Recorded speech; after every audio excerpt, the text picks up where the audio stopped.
வேலுநிலையம் பாலகிருஷ்ணன். இன்றைக்கி நம்ம பார்க்க போகிறது என்னென்னா, உலகத்திலே மிக ஆழமான கடற்பகுதியை கொண்ட ஒரு பரப்பு, அதான் மேரியானா ட்ரென்ச். உலகத்திலே மிக உயரமான சிகரம் எதுன்னு கேட்டால் நம்ம என்ன சொல்கிறோன்னா மவுண்ட் எவரெஸ்ட்னு சொல்லுவோம். ஆனால் அதை விட ஆழமான பகுதி உலகத்தில் ஒன்று உண்டு அப்படின்னு சொன்னால் நம்மளை எத்தனை பற்றி தெரியும்னு தெரியல. ஸோ அதை பற்றி தான் பார்க்க போகிறோம். ஃபஸ்ட்டு இந்த மேரியானா ட்ரென்ச் எங்கே இருக்குதுன்னு பார்த்தீங்கன்னா, இது அதாவது பசிபிக் பெருங்கடலில் பிலிப்பைன்ஸ் மற்றும் அமெரிக்காவுக்கு நடுவில் இருக்குது. சொல்லப்போனால் பிலிப்பைன்ஸ் அருகிலேயே கொஞ்சம் தள்ளி இருக்குன்னு சொல்லலாம். இப்போ பார்த்திங்கன்னா இது அதிகமான பிரமிப்புகளையும் அறிவியல் ஆச்சரியங்களையும் உள்ளடக்கிய ஒரு பகுதி தான். ஸோ இன்னும் வர நிறைய பேர் இதை பற்றி ஆராய்ச்சி பண்ணிகிட்டே இருக்காங்க, ஆனால் போயிட்டே இருக்குது. ஆனால் இது வந்து யாருமே கரெக்டாக இதுவரை கண்டுபிடிச்சதா சரித்திரமே இல்லை. இது வந்து ஒரு இன்ஃபினிட்டி மீன்ஸ் இது எண்ட்லெஸ் சொல்லுவாங்க.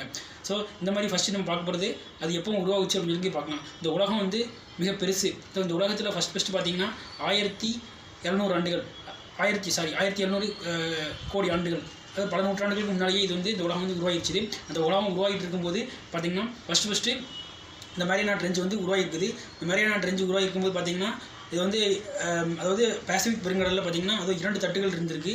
ஒன்று வந்து பசிபிக் தட்டுகள்னு சொல்லுவாங்க, பசிபிக் ஃப்ளைட்டு. அடுத்தது மேரியானா தட்டுகள்னு சொல்லுவாங்க. இந்த மேரியானா தட்டுகள் வந்து இந்த ரெண்டுக்கு இடையில பார்த்திங்கன்னா ஒரு பெரிய பிளவு மாதிரி ஏற்பட்டிருக்கு. அந்த பெரிய பிளவில் தான் வந்து ஒரு 11 கிலோமீட்டருக்கு 10 கிலோமீட்டர் அளவில் ஆழம் வந்து இருந்திருக்கு. அதாவது அந்த பிளவில் பார்த்திங்கன்னா ஒரு ஸ்ட்ரெயிட் ரோடு மாதிரி உள்ள வச்சு அதில் வந்து ஒரு 10 கிலோமீட்டர் போனால் எவ்வளோ தூரம் இருக்கோ அவ்வளோ தூரம் தான் அந்த மேரியானா ட்ரென்ச்சோடைய ஆழம் பற்றி சொல்கிறாங்க.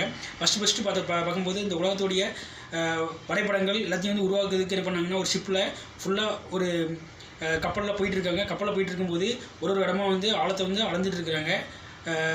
அதாவது ஒரு கயிறை கட்டியோ ஒரு களை கட்டியோ ஒரு கயிறில் ஒரு கல்லை கட்டியோ இல்லாட்டா ஏதாவது ஒரு பொருளை இன்ஸ்ட்ருமெண்ட்டை கட்டியோ உள்ளே இறக்குறாங்க. உள்ளே இறங்கினோன்னா அந்த இன்ஸ்ட்ருமெண்ட் வந்து இல்லாட்டா அந்த கல்லை வந்து எந்த இடத்துல வந்து கீழே போய் இடிக்குதோ அந்த இடத்த வந்து ஆழமாக அந்த இடத்த வந்து மெஷர்மெண்ட்டை வச்சு அவங்க வந்து அளந்துட்டே வராங்க.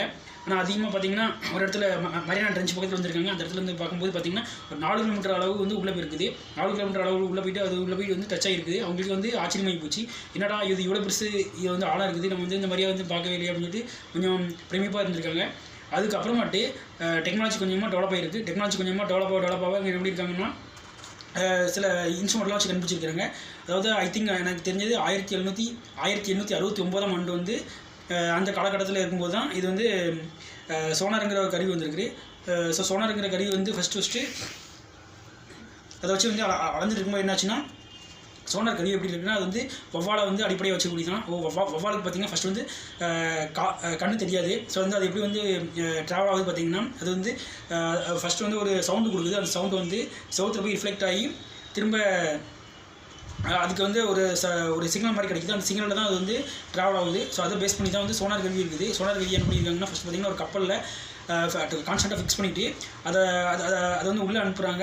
அது வந்து ரேஸ் தானே, அது வந்து உள்ளே அனுப்புகிறாங்க. உள்ளே அனுப்பும்போது வந்து எந்த இடத்துல வந்து சிக்னல் இது பண்ணி சவுண்டை வந்து ரிஃப்ளெக்டாக வெளியே வருதோ அந்த வந்து அந்த ஆழத்தை வச்சு இதை வந்து இதோடைய மெஷர்மெண்ட்டை வந்து அளக்குறாங்க. ஸோ இப்படி தான் வந்து அதை அளக்கும்போது பார்த்திங்கன்னா 10 கிலோமீட்டர் உள்ளே போச்சு. 10 கிலோமீட்டருங்கிறது அவங்களுக்கு வந்து அப்போ பிரமிப்பாக இருந்துச்சு.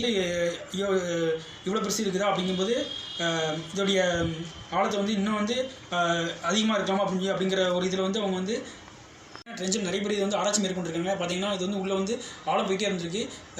இதில் வந்து ஒரு 4-5 பேர் வந்து ஸ்விம் பண்ணி கூட உள்ளே போயிருக்கிறாங்க. அதாவது இதில் பார்த்திங்கன்னா இதில் வந்து நிறைய உயிரினங்கள் வந்து காணப்பட்டிருக்குது. உயிரினங்கள் பார்க்க அவங்களுக்கு வந்து ஆச்சரியங்களும் வந்து அதிசயங்களும் வந்து மனசில் ஏற்பட்டுருக்குது. இது பார்த்திங்கன்னா இதோடைய கடல் வந்து ஆழமாக போக இதோடைய ப்ரெஷர் அதிகமாக இருக்கும். ப்ரெஷர் அப்படியே அது அதிகமாக இருக்குன்னு பார்த்திங்கன்னா எப்படி இருக்குன்னா, ஒரு கடலுடைய ஆழத்தில் வந்து நம்ம வந்து ஒரு மெட்டலையோ இல்லாட்டா வந்து ஒரு நீர்மூழ்கி கப்பலையோ உள்ளே செலுத்தும் போது அது வந்து 72 ஆப்பிரிக்கன் யானைகள் வந்து சேர்ந்து அது மேலே இருந்தால் வந்து எவ்வளோ ப்ரெஷரில் வந்து அதை வந்து அமுக்குமோ அந்தளவுக்கு வந்து ஒரு இரும்பு தூளோ இல்லாட்டா ஒரு நீர்மூழ்கி கப்பலை வந்து சுக்கு நேரம் நொறுங்கிடும். அந்தளவுக்கு தான் அதோடைய உண்மை. ஸோ அந்தளவு ப்ரெஷர் இருக்குது. அந்த ப்ரெஷரில் வந்து உள்ளே போய் பார்த்துருக்காங்க. பார்க்கும்போது அவங்களுக்கு வந்து பிரமிப்பாக இருந்திருக்கு. ஸோ இடையில கூட 2012ஆம் ஆண்டு அதாவது கேமரூன், அதாவது ஜேம்ஸ் கேமரூன் என்பவர் வந்து டைட்டானிக் 2 அப்படிங்கிற அவதார் 2ங்கிற படத்துக்கு வேண்டி வந்து நிறைய ஆராய்ச்சிகளாம் வந்து மேற்கொண்டிருக்காரு. ஆராய்ச்சி மேற்கொள்ளும் போது வந்து அவருடைய அதிர்ஷ்டத்துக்கு வந்து உள்ளே போயிட்டு வந்து வெளியே பார்த்துருக்காரு. அவருடைய அதிர்ஷ்டத்துக்கு எதுவுமே கிடைக்கல அப்படிங்கிற அவர் சொல்லியிருக்காரு. இந்த மாதிரி ஆச்சரியங்களும் அதிசயங்களும் நிறைந்த இந்த மேரியானா ட்ரென்ச் வந்து இன்னும் வந்து ஒரு சர்ப்ரைஸாகவே இருக்குது. ஸோ முதல்ல வந்து மக்களுக்கு வந்து நன்றி சொல்லிக்கிறேன். ஏன்னா வந்து நம்முடைய சேனலில் வந்து நம்ம சேனலில் வந்து ரெகுலராக பார்த்துருக்காங்க. இதோடைய வீடியோ வந்து கண்டிப்பாக வந்து உங்களுக்கு பார்ட் 2ல் வரும். இதை பற்றி நீங்கள் ஏதாவது நீங்கள் நினச்சிங்கன்னா கமெண்ட் பாக்ஸில் கமெண்ட் பண்ணலாம். தேங்க்யூ.